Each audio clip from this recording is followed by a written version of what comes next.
welcome to Why Am I Watching This? My name is Kyle Mustaine, and yes, that is a blank dry erase board behind me. What happened was I accidentally deleted the very first section of this next video review. The rest of it, all the other footage, is still intact. So instead of reshooting the entire thing, I am just going to do the quick introduction here and then cut to the footage that I've already shot. And it should be pretty obvious right when you see it why I didn't want to redo everything all over again. But let me just blow through this introduction real quick and then we'll cut over to the other footage. This week's movie is Devil's Diary, starring Alex Johnson and Brian Krause. I hope I'm pronouncing that right, if he pronounces it the same as Peter Krause from Six Feet Under. Devil's Diary is a teenage supernatural thriller in the same vein of The Craft and Final Destination, only it's made for TV, so let's see how much fun that can be. The movie opens with two teenage girls hanging out in a cemetery after dark. Lightning strikes a gravestone and leaves behind an old-looking book. Easy enough. Now let's get to all the hell breaking loose. The book is blank like a diary, and the movie is called Devil's Diary, so you can pretty much see where this is going. The girls who find the diary are Dominique and Ursula, who are branded as outcasts by the school's popular kids, presumably because their parents chose to give them popular witch names. Some people just don't get high school, do they, Heather? High school's a microcosm of life. There's the upper class, the middle class, and the lower class. That is so true, Heather. It's up to those of us in the upper class to be considerate of the less fortunate, with little or no future to look forward to. Heather, you are so giving.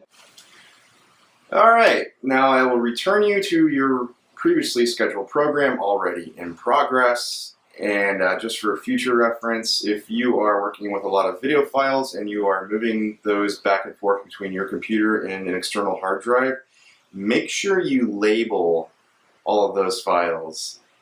Because once you start deleting them, bad things can happen.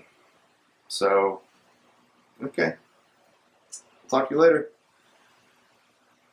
Of course, the goth chick Ursula is the first one to write in the diary. The cheerleaders are the worst. They think they're better than everyone else and make it a point to humiliate anyone who doesn't fall in line with them. Her name is Heather Gray. She's pretty with a great body. The death scenes are all Final Destination-y. A soccer player chips a ball into the parking lot where it almost hits a skateboarder who swerves to miss it, but then heads straight for an oncoming car that swerves to miss him and crashes into a parked car, pinning Heather, crushing her legs with some gratuitous blood spillage. But nobody actually dies until the third act, so they're not really death scenes, they're all mystical, aggravated assaults. Ursula has been talking to herself and laughing at things that aren't funny. Like the Big Bang Theory. I know, the book is supposed to corrupt the user and make them want to continue using the book. That's probably how it draws its power or whatever. The thing about these movies is it always makes you, wonder what you would do if you were given the same power. And so I, was just asking myself, why didn't Ursula just write the names of all the people she hated the very first day she had it? And then she could have gotten rid of all of them right at the same time. I love a good enchanted object tale. You're looking at someone who has seen every episode of Friday the 13th, the series. Hey, single. Shit is always going down in the kids' chemistry class, which is taught by what I can only assume is the reanimated corpse of Chris Farley. My hobbies include overeating.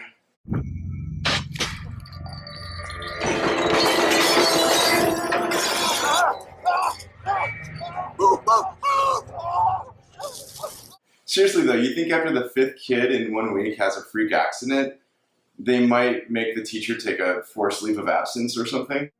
After the third person gets mystically assaulted by Ursula, Dominique finally starts doing some crap internet research in her bedroom while chewing down on some delicious bubblegum. Seriously, if you look closely, you can see she's typing, "I am so stupid."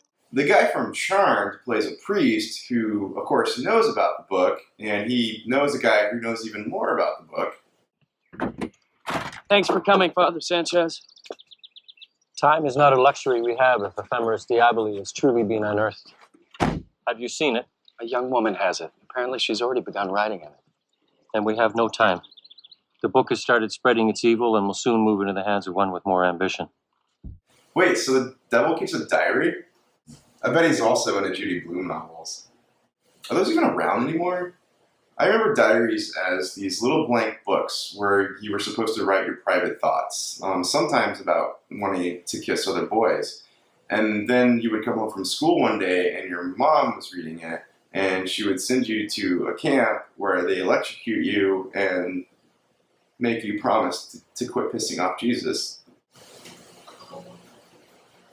Isn't that great? I just got scruff messages while explaining electroshock therapy. I'm kind of curious about Tyler, the only remaining guy from the douche pack. After his friends are dispatched, he starts spending all of his time hanging out with the girls, which seems to have awakened his yearning to wear more fashionable clothing and get his nails did. Seriously, that shirt says he's either gay or his gay friend picked it out for him. The popular girls figure out that the diary is the source of Ursula's power, so they go steal it. And then Georgia, who's the second in command to Heather, decides to use it in way more inventive ways than Ursula did. This is played out in a surprisingly inspired scene when Georgia tells the book to make all of the boys in school want her desperately. And this is played out when she walks up to school in slow motion and a riot breaks out.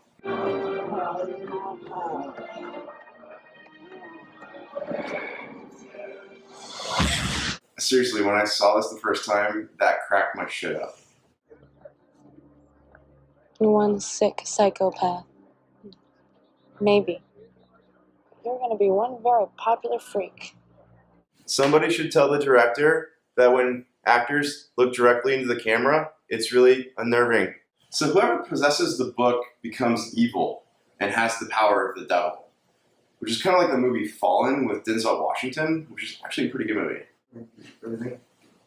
Oh, everyone loves this. By the way, it took me probably like 2 hours. Late at night, one night, when I was just, doing whatever.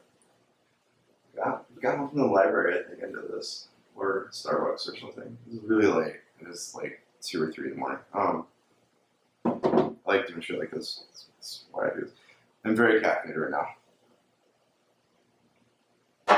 That is not bourbon, it's tea. Okay.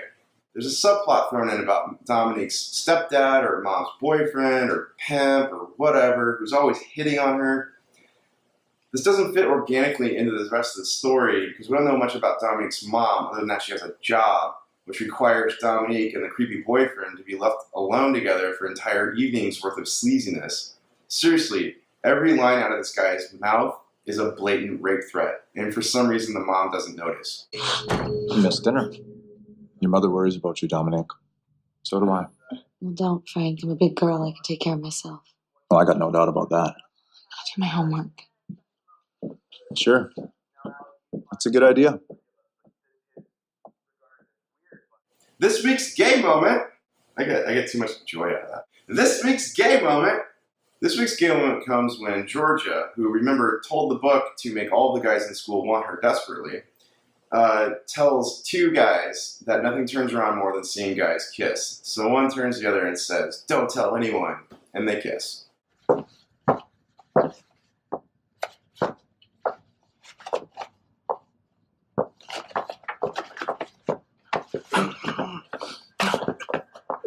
Don't say a word.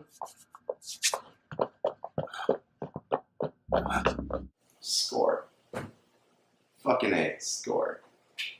What I learned from this movie is books do not make scary antagonists. Unless you're the Texas Board of Education. Zing! So the moral of the story is that no matter how evil you think goth chicks are, popular chicks are way more eviler. And power corrupts. And accidents that happen in chemistry class are not the teacher's fault, but most likely some form of sorcery. And writing a paper on socialism will get you blackballed in school or something. And stepdads always want to screw their stepdaughters. And I'm pretty sure that Tyler dude turns gay when his football buddies aren't around. Devil's Diary gets 5 Hermione Grangers out of 5. Some people just don't get high school, do they, Heather? I think I fucking nailed that one.